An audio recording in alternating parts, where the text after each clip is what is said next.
사랑하는 여러분, 우리가 어려운 순간을 만날 때가 있습니다. 어려운 문제 상황을 만날 때마다 두려움이 앞서는 이유가 무엇이라고 생각하십니까? 인간은 사실 두려워할 수밖에 없는 심성을 가지고 있어요. 창세기 3장 8절로 11절 보면 아담과 하와가 범죄하고 나서 제일 먼저 보였던 반응이 바로 두려움입니다. 하나님께서 아담을 부르시고 하와를 부르실 때 언제든지 반응했어요. 예, 제가 여기 있습니다. 전혀 두려워하지 않았어요. 어떤 상황에도. 그런데 그 금하였던 그 열매를 먹고 그들이 그 속에 죄가 들어가고, 그 뒤부터 뭡니까? 하나님께서 아담을 부르실 때 뭐라고 대답한 줄 아세요? 내가 두려워서 숨었습니다. 두려워서 숨었다 그랬어요. 오늘날 우리는 이 두려움을 안고 많이 살아가는 것 같아요. 두렵기 때문에 그 두려움을 없애려고 때로는 여러 가지 것들을 합니다. 그러면서 스스로 뭔가 능력 있는 것처럼, 스스로 해결하는 것처럼 인간은 계속해서 스스로 셀프라는 말이죠. 스스로 뭔가 하는 거에 경의를 표합니다. 셀프 서비스, 셀프 스타디, 셀프 컨트롤, 셀프라는 말을 굉장히 잘합니다. 요즘 우리나라도 이제 셀프 주의자가 많이 생겼어요. 인건비도 비싸고 또 스스로 이게 할 수 있는 그런 것들이 있죠. 미국은 20 몇 년 전 그때 제가 있을 때도 처음 접해봤던 환경이 셀프주의죠. 기름을 어떻게 해놔야지 모르는데 하여튼 유심히 보면서 배우고 그렇게 하는데, 미국 사람들이 셀프라는 걸 좋아합니다. 그래서 어릴 때부터 스스로 자립해서 스스로 용돈을 벌고, 그래서 아이들도 보면 막 세차도 해주고 용돈 받고 어디 여행 갈 때 막 돈을 벌어서 아르바이트해서 또 쓰기도 합니다. 그리고 셀프라는 것들이 아주 자연스러워요. 근데 우리는 우리 스스로 할 수 없는 한계 상황을 늘 부딪힐 때가 있어요. 예, 스스로 할 수 있는 것들은 우리가 해야 되죠. 그러나 이것이 너무 지나쳐서 우리 자신을 의지하는 것에 습관이 되거나 생각의 고정이 내가 할 수 있다. 지나치게 우리는 내가 할 수 있다는 것에 너무 관심이 가 있고 초점이 맞춰지다 보니까 하나님을 떠나 있어요. 하나님을 의지하지 않는다는 거예요. 인간이 하나님을 자꾸 스스로 뭔가를 할 수 있다고 생각하는 순간 하나님을 떠나는 거예요. 하나님과의 관계가 끊기고 멀어지고 소원해지고 점점점 그런 관계를 갖게 되는 겁니다. 아마도 두려움이라는 감정이 없는 사람은 아무도 없을 거예요. 요즘 인공지능 로봇에 대한 드라마도 나오는데 자기에게는 그 두려움이라는 감정이 없대요. 무서운 감정이. 로봇을 만들면 그런 감정이 없을 거예요. 그렇지만 우리 생명을 통제할 수 없는, 또 우리가 할 수 없는 어떤 상황에 있을 때 두려움을 느낍니다. 이번에는 남북 간의 북미 간의 정상회담을 보면서 최고의 지도자들도 저렇게 절대 권력을 가진 사람도 두려움을 느끼는구나. 북한이 내세운 유일한 한 가지가 있어요. 체제 보장이라는 거예요. 과거의 얘기를 들어보면 미국의 그 어떤 비행기나 항공모에서 뭐가 뜨고 비행기가 뜨면 이 최고의 권력자라고 북한을 호령하고 그런 사람들도 두려워서 백두산 어떤 굴 속으로 숨는다고 그래요. 찾지 못하는 곳으로. 그만큼 어떤 생명에 대한 두려움, 이것들은 누구에게나 저 사람에게도 그런 두려움이 있구나 하는 생각을 하게 됩니다.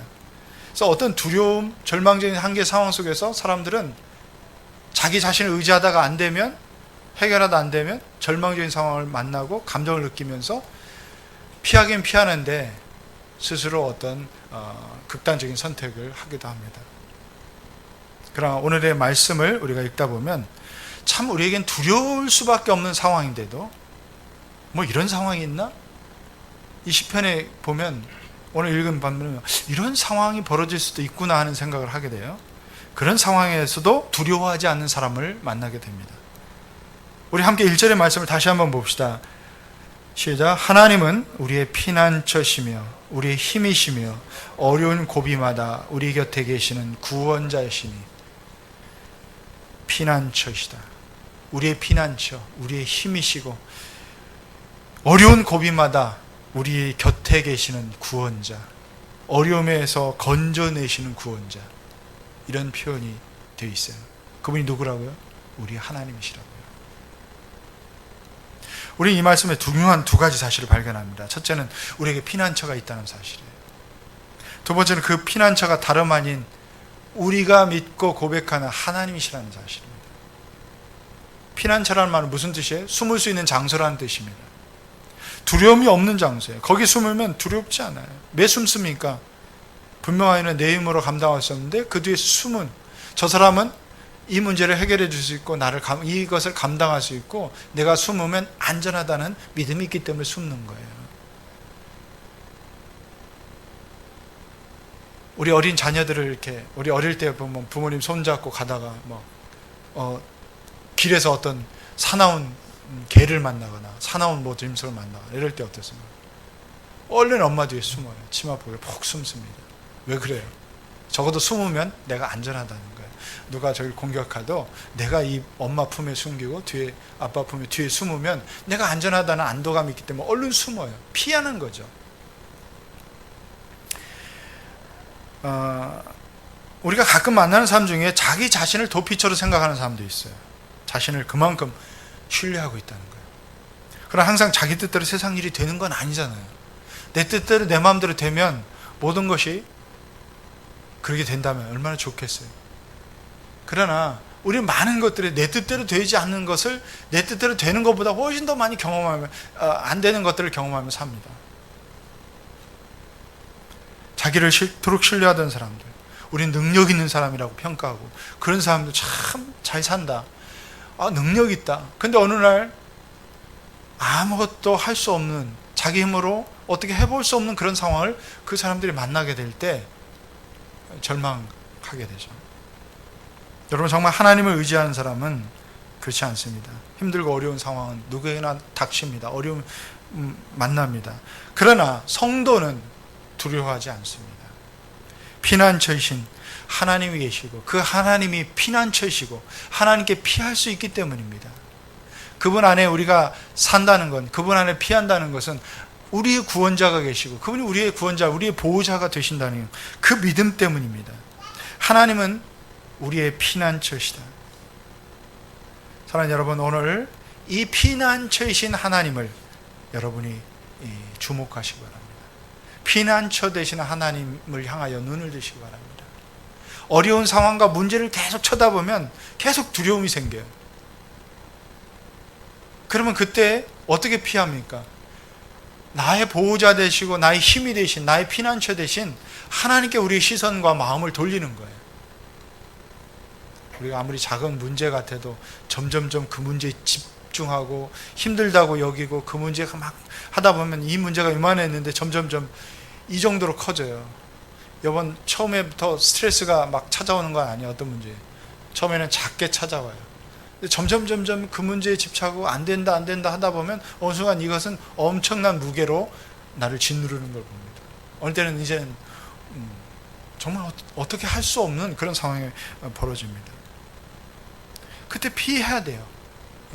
하나님 우리에게 피할 길을 주신다고 그랬어요. 피할 길을 주세요. 아무리 큰 시험, 어려움이 있다도 피할 길을 주시는 하나님이에요. 누구에게로 피합니까? 하나님께로 피하는 거예요. 자, 여러분 오늘 이 본문 말씀을 가만히 보니까 참 산이 요동치고 그 산이 바다에 빠지고 있을 수 없는 일이잖아요, 여러분. 이게 비유로 지금 시적인 표현을 쓰고 있어요. 산이 막 요동쳐서 바다로 빠지고, 물론 뭐 화산 폭발, 지진이 일어나면 이런 일들이 생기죠, 오늘날에도. 막 산이 요동치고 무너지고 땅이 막 갈라지고 뭐 이런 수형이죠. 어쨌든 이런 있을 수 없는 일들이 있지만 그때 세 가지는 하라고 말씀합니다. 첫째는 피하는 것이고, 두 번째는 외치는 것이고, 세 번째는 가만히 있는 거예요. 이게 믿음 있는 사람과 믿음 없는 사람의 관점이 다르다는 거예요. 하나님께를 피하라고 그랬어요. 왜냐하면 그분은 우리의 피난처가 되어주신다고 말씀하셨기 때문에. 우리의 힘이 되어주신다고 우리에게 말씀하셨어요. 우리의 구원자가 되신다고 말씀해 주셨어요. 약속해 주신 거예요. 심리 전문가에 하면 사람이 불가항력적인 상황에서 세 가지 반응이 나온다고 그래요. 첫 번째는 끝까지 싸웁니다. 승패와 관계없어요. 투지 있게 싸우는 거예요. 어제 우리 월드컵 경기 축구 멕시코와 참 열심히 끝까지 싸웁니다. 물론 이기고자 싸우겠지만 어떻게 보면 전력으로 보면 이길 수 없는 전력이에요. 이미 객관적인 전력에서는. 근데 참 열심히 죽으라고 뛰는 것이 제 마음을 짠하게 하더라고요. 열심히 했어요. 열심히. 물론 결과로 지긴 했지만 아쉬움도 있고. 못 보셨어요? 못 보셨으니까. 저는 보고 잤어요. 자긴 잤는데 어쨌든 좀 짠해요. 승패와 관계없이 정말 열심히 승리하기 위해서 물론 싸우죠. 열심히. 그런데 그게 또 그런다고 해결된 문제는 또 아닌 거죠. 두 번째는 빨리 수습하는 거예요. 문제를 빨리 넘기는 방법이 없을까를 찾습니다. 그래서 어떻게 보면 빨리 대충 그냥 문제를 덮으려고 합니다. 이거 모른 척하고 아닌 것처럼 하고. 사람들이 힘들면 자꾸 외면하는 거죠. 그 문제 자체를 이거 아닌 것처럼 생각하는 거죠. 그런다고 해결되는 거 아니에요. 세 번째는 또 피하는 거예요. 도망하죠. 문제가 너무 커서 거기에 대항할 힘이 없기 때문에 일단 피하고 보는 것입니다. 사람들은 세 가지 반응 중에 어떤 것에 박수를 보냅니까? 첫 번째죠. 무조건 끝까지 해보는 거예요. 끝까지. 그런데 무조건 그렇게 한다고 해서 문제가 해결되는 건 아니죠. 불가항력적인 상황. 때로는 힘을 너무 빨리 빼고 지치고 쓰러질 수가 있어요. 타협하는 겁니까? 타협한다고 문제가 해결되는 거 없어요. 그렇다면 도망쳐야 됩니까? 이것도 비굴한 것 같아요. 어떻게 해야 되죠? 하나님께로 피하는 거예요. 그 하나님의 품 안에 우리가 있다는 거죠. 그냥 도망가는 게 아니에요. 우리는 하나님께로 의지하는 거예요. 피한다는 것은 하나님께로 내가 의지하는 거. 하나님 보호자 되신 하나님께로 나의 문제와 나의 상황을 가지고 피하는 거예요. 민수기 35장에는 도피성이 있어요. 도피성. 하나님께서 출애굽한 이스라엘 백성이 가나안 땅에 각 지파별로 쭉 땅을 분할하고 거기 터전을 삼고 잡는데 6개의 도피성을 만듭니다. 도피성의 의미가 뭔지 아세요? 피하라고 도피성이에요. 어떤 때 피합니까? 어떤 때 그 도피성으로 피합니까? 사람이 이렇게 하다 보면 부지불식간에 사람을 다치게 하거나 죽게 할 수 있어요. 의도된 건 아니에요. 어떻게 하다 보니까 딱 내 다리에 걸려 넘어서 죽을 수도 있고, 아니면 막 이렇게 좀 이렇게 하다가 밀쳤는데 내 의도한 바 아닌데 그렇게 돼 있어요. 근데 이 가족들이나 친척들이 피해 보복을 할 수 있어요. 이것을 피하고 정당한 재판을 받거나 이런 상황을 그래도 기회를 주고, 이게 하나님의 은혜의 도피성이라는 거예요. 그런데 우리는 어떤 상황 속에서 하나님이 우리의 도피성인 거예요. 우리가 피할, 의지할, 그리고 그 보호 아래 들어갈 수 있는 은혜의 통로가 항상 우리에게 열려 있다는 거예요. 시편에 보면 여호와께서 나를 사람의 구설수에서 피하게 하셨다, 이런 표현도 있어요. 사람이 어떤 구설수에 오르고 괜히 하면 오해가 되고 사람의 입장이 굉장히 곤란한 거죠. 근데 내가 막 변명하고 뭐 한다고 해서 해결된 문제가 아니더라고요. 물론 적극적인 해명이 필요할 수도 있지만 어쩌면 정말 이게 시간이 지나고 또 뭔가 이렇게 하지 않으면 해결이 안 될 때가 있어요. 그런데 그 문제까지도 하나님이 나를 그곳에서 피하게 하셨다 그랬어요. 뭐 물리적인 어떤 어려움, 위험만이 아니에요. 관계에서 오는 어려움, 또 어떤 재정적인 어려움, 우리 육체적인 뿐만 아니라 여러 가지 어려움 속에서도 피하게 하시는 분, 피할 수 있는 대상이 있다는 것, 그분이 우리가 믿고 고백하는 우리 하나님이시라는 사실이 얼마나 큰 위로가 되는지 모릅니다. 시편 71편 4절 5절, 오늘 개역개정에서 있는 그 말씀을 한번 같이 읽겠습니다. 주는 내가 항상 피하여 숨을 바위가 되소서. 주께서 나를 구원하라 명령하셨으니 이는 주께서 나의 반석이시오 나의 요새이심이니이다. 나의 하나님이여, 나를 악인의 손 곧 불의한 자와 흉악한 자의 장중에서 피하게 하소서. 우리를 어려움 가운데서 피하게 하세요. 악인의 손에서, 불의한 자의 손에서, 흉악한 자의 손에서 우리를 피하게, 하나님께로 피신하게 한다는 거죠. 근데 우리의 문제가 뭐예요? 피하지 않는 거예요. 그분께 의지하지 않는 거예요. 계속 문제만 쳐다보고 두려워하고 어려워하고 염려와 근심을 쌓아가고 있다는 게 우리의 문제예요. 이게 믿음 없음이에요. 이게 불신이에요. 여러분, 우리의 하나님의 능력을 여러분 신뢰하며 살아가시 바랍니다. 매일의 일상에서 여러분 살아가면서 어떤 큰 일만이 아니에요. 우리는 작은 일에서부터 하나님을 의지하고 하나님께 나아가고 하나님께 도움을 청하는, 하나님께 피하는 이 훈련이 되어 있어야 돼요. 하나님 어떻게 하죠? 이 문제 어떻게 해결하죠? 하나님 저에게 지혜를 주십시오. 하나님 도와주십시오. 하나님 기억해 주십시오. 나의 처지와 나의 어려움들을 하나님 알아주십시오. 때로는 이런 하소연이 하나님께 피하는 거예요. 사람들이 나의 마음을 이해하지 못할 때가 있어요. 배우자들도 여러분 전혀 딴 얘기 할 수 있잖아요. 서로 전혀 마음을 헤아리지 못하기 때문에 전혀 이게 안 되는 때가 있습니다. 하나님은 나의 사정과 나의 어려움과 나의 마음을 유일하게 깊이 헤아리시는 분이라고 그랬어요. 내게로 피하면 내가 보호해 주셨다고 계속해서 우리에게 약속하시는데 우리는 그 믿음이 없어서 자꾸 피하지 못하고 내가 해결해 보겠다고 내가 그 전전긍긍하고 살아가는 안타까운 이런 상황들을 우리가 경험하고 보게 됩니다. 여러분, 출애굽할 당시 구약에 보면 강팍한 바로와 애굽에 하나님이 재앙을 내리십니다. 계속해서 강팍해서 이스라엘 백성들 보내라고 하는데 안 보내요. 근데 하나님께서 이 재앙을 내리시면서 단 한 가지 목적을 갖고 내리십니다. 내가 너희로 하나님인 줄 알게 하리라 그랬어요. 내가 너희로 여호와 하나님인 줄 알게 하겠다는 이 재앙에 대한 선포를 하시면서 딱 한 가지 그 목적을 제시하십니다. 근데 이 하나님의 말씀이 누구에게 전해졌어요? 그 이집트, 그 애굽의 왕 바로와 신하들에게도 그대로 전달이 됩니다. 그때 두 가지 이제 점점 재앙이 내려지면서 두 가지 패로 갈라졌어요.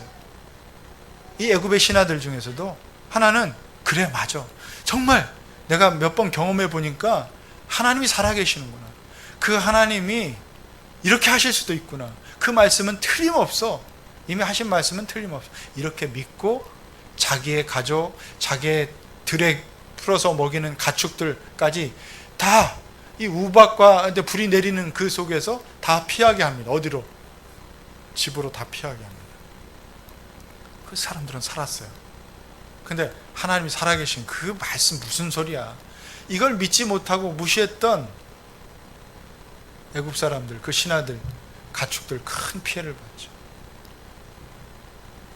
이스라엘 백성들도 마찬가지예요.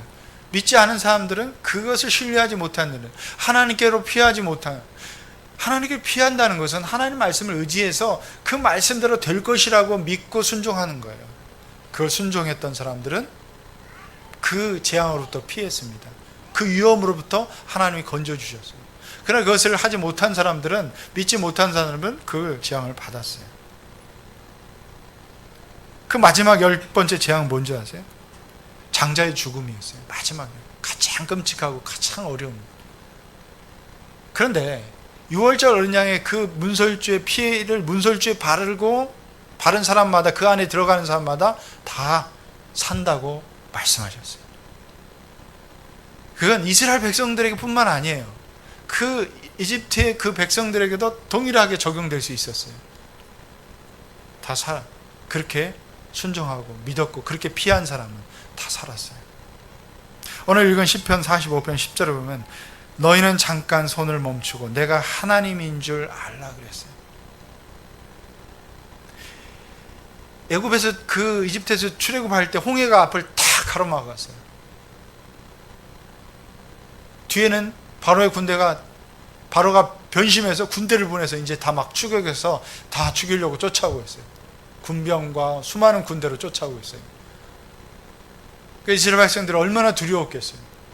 얼마나 힘이 들었겠어요. 앞은 홍해 바다가 딱 가로막혀 있지, 뒤는 쫓아오지. 한두 사람도 아니고 수십만의 이 백성들이 어디로 가겠어요. 그때 하나님께서 모세에게 말씀합니다. 너희는 두려워하지 말고 잠잠히 내가 하는 일을 잠잠히 보라는 거예요. 너는 잠잠히 하나님, 내가 너에게 하는 일을 보라는 거예요. 모세가 한 일은 뭐예요? 손을 들어 하나님께 기도한 것밖에 없어요. 누가 하셨어요? 하나님이 하셨다는 거예요. 하나님이 그 홍해를 가르십니다. 그리고 그 길로 지나가게 하세요. 바로의 군대로부터 막아주셨어요. 누가 했어요? 내가 한 게 아니에요. 너희는 잠잠히 하나님께서 내가 너희에게 하시는 일을 보라는 거예요. 우리는 그것을 볼 수 있는 믿음이 저와 여러분에게 있기를 축복합니다. 하나님이 하셔야 되는데, 하나님이 하실 수 있는데, 하나님이 일하시는데 우리는 그걸 믿지 못하고 너무나 성급해서, 너무나 그래서 그 하나님이 하실 그를 미리 그냥 어떻게 해봅니다. 그러면서 절망하고, 그러면서 두려워하고 그 속에 빠져 있다는 거예요. 이게 반복되는 거예요. 자꾸 반복돼요.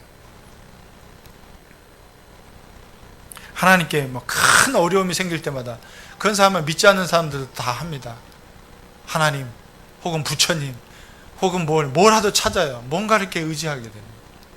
그러나 여러분, 우리 일상에서 여러분이 크고 작은 일이건 하나님께 피하는 것이, 여러분이 그냥 하나님께 의지하는 것이 여러분의 삶에 아주 일상의 어떤 훈련이 되어야 돼요. 도와주십시오. 하나님, 내가 하나님을 의지합니다. 주님이 나의 하나님이십니다. 나의 주님이십니다. 그 주님 되심을, 하나님 되심을 매일 여러분의 삶에서 인정하는 것이 믿음입니다. 믿음 있는 삶이 다른 게 아니에요. 하나님이 나의 하나님 되심을 내가 깨닫고 알고 또 인정하고 고백하는 거예요. 그러면 하나님 보호해 주세요.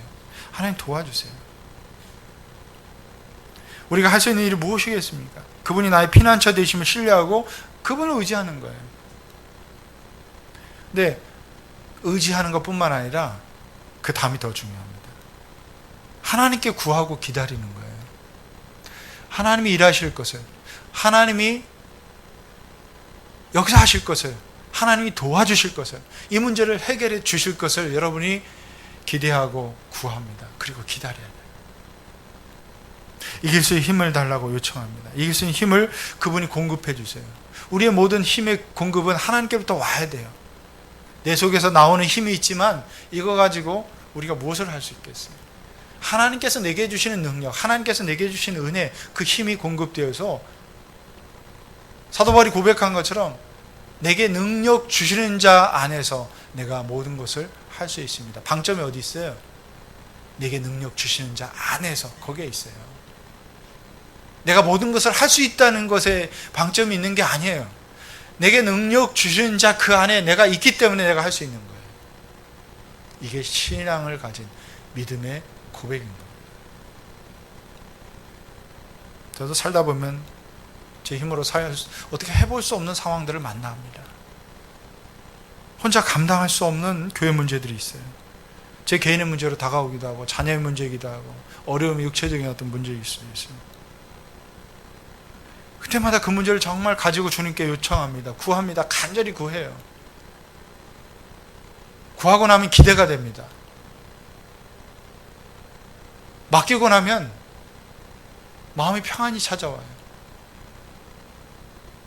사람들은 마다 맡기고 구하는 것까지 구하는데, 맡기는데 그 맡기고 도로 또 그 문제를 또 가지고 근심합니다. 소용이 없어요. 이건 반복되죠. 그럼 어떻게 해요? 맡기고, 구하고 맡겼으면 우리 마음이 평안을 가져요. 두려워하면 안 돼요. 내가 두려워하지 않습니다. 내가 하나님께 피했기 때문에, 하나님 나의 힘이 되시기 때문에, 나의 보호자가 되실 때, 여러분도 이런 고백을 수없이 해야 돼요. 하나님 나의 보호자 되시죠. 하나님 나의 힘이 되십니다. 나의 구원자 되십니다. 여러분, 시편 기자가 지금 이런 고백을 할 수 있는 것은 계속해서 내가 하나님께 나가고 하나님께 구하고 하나님 나의 힘이 되신다는 것을 계속해서 고백하는 거예요. 이게 우리의 믿음을 계속해서 하나님께로 향하게 만드는 겁니다. 우리의 마음을 하나님께 드리는 거예요. 우리 중보기도실에서 교회 가족들이 적어낸 중보 요청 기도 카드를 가지고 매일 기도하게 될 때, 때로는 마음이 무거울 수 있는 힘든 일, 그 기도적으로 마음이 무거워요. 어느 때는 어떤 문제는 이거 될 수 있을까, 해결할 수 있을까, 이런 잠시 그런 생각되지만 어쨌든 하나님께 그 문제를 가지고 중보합니다. 기도합니다. 간구해요. 근데 오늘 보면 그 문제가 해결되어 있어요. 기도 응답카드가 적혀서 나와요.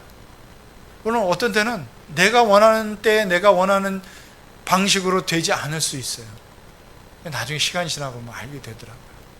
그 문제를 통해서 하나님이 어떤 일을 하실지, 그 합력하여 선을 이룬다는 게 무엇인지를 또 알게 하시더라고요. 기도하면 반드시 어떤 방식이든 어떤 내가 원하는 때는 아니에요. 내가 원하는 어떤 때는 방식은 아닌데 내가 생각하는 것 이상으로 하나님이 기도에 응답하시더라고요. 이게 신기하고 이런 신기한 경험들, 이렇게 하나님 됨을 내가 알고 경험하게 되면서 내 믿음은 점점 하나님께로 더 쌓여가고 견고해지고 그런 경험을 하게 됩니다. 그리고 기도하면 기대감이 생겨요. 내가 하는 게 아니기 때문에. 나를 기대하면 기대감이 안 생길 때 많아요. 뭔 기대가 있어요. 해봤는데 안 되고 결과물이 이거밖에 안 돼.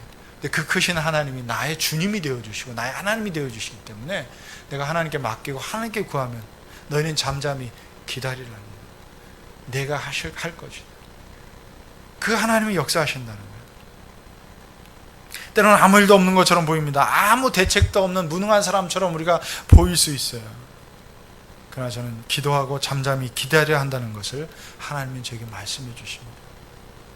때로는 그럴 때 내 대신 내 방법이 아니고 하나님 방법으로 일하시더라고요. 하나님 막아주시더라고요. 하나님이 싸워주시더라고요. 하나님이 나를 변호해 주시더라고요.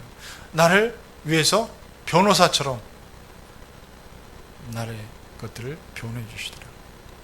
저는 그분의 도우심을 간절히 기대합니다. 기도할 뿐입니다. 2절 3절 말씀 보면 땅이 흔들리고 산이 무너져 바닷속으로 빠져들어도 우리는 두려워하지 않는다. 물이 소리를 내면서 거품을 내뿜고 산들이 놓아져 뒤흔들려도 우리는 두려워하지 않는다. 계속해서 봅니다. 있을 수 없는 상황이 벌어져도 뭔가 천지가 진동하는 그런 상황이 있을 때도 나는 두려워하지 않는다. 우리 모두에겐 이런 두려운 감정이 있어요. 그러나 두려워하지 않을 수 있는 이유가 분명하기 때문에 이게 신앙 고백이에요. 두려워하지 않습니다. 왜?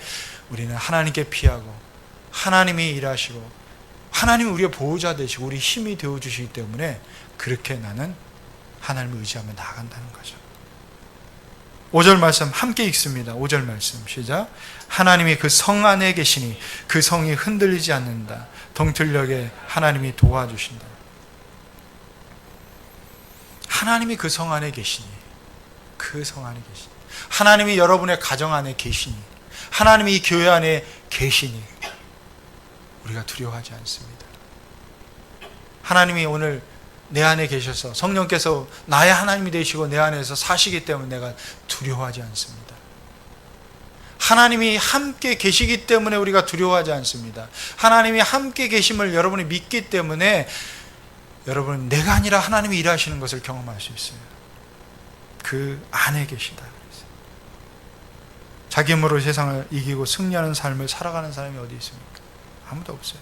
그러나 하나님이 이 세상을 이기십니다. 이미 승리하셨어요. 그 승리하신 하나님을 믿고 우리는 그 안에 있으면 돼요. 그분이 내 안에 계시고 내가 그분 안에 계시기 때문에 우리에게는 승리할 수 있는 확실한 근거가 있고 그게 믿음의 고백인 거죠. 보호자란 말은 두 가지 의미를 갖고 있어요. 첫째는 protect, 무조건 방어해 주시는 분이에요. 두려워하는 우리를 안전하게 부모로서 자녀를 안전하게 해주는 것처럼 보호해 주신다는 거예요. 두 번째는 가디언입니다. 영어로 표현하면 가디언. 법적으로 말하면 후견이라는 뜻이에요. 우리의 후견이요, 보호해 주시는 그 하나님이 우리가 믿고 따르는 우리 아버지십니다. 부모의 마음을 가지신 하나님. 여러분, 부부간의 사랑보다 강한 것은 부모가 자식을 사랑하는 거예요. 우리 부부는 자식 소용없어요. 우리 부부는 정말 사랑이 강하고 연합이 잘 되고 아무리 그렇게 해봐야 결정적인 순간에 보면 부모는 결국 자식을 위해서 희생할 수 있는 거예요. 자식을 위해서.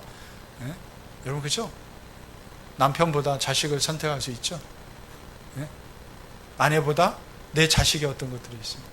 물론 부부가 그 연합함에 그것이 있어요. 그렇지만 이 부모는 자식을 향한 어떤 본능적인 희생이 있어요. 희생. 이게 하나님 아버지의 마음이에요. 자녀를 향한 내 몸을 던져서라도 이 자녀를 보호하는 것이 부모의 어떤 자세예요. 하나님은 그렇게 자녀된 우리를 그렇게 사랑하신다는 거예요. 힘든 세상에서 두려움을 느끼며 살았던 사람들의 이야기가 있어요. 구약시대의 히스기야 왕, 이스라엘 히스기야 왕 시대에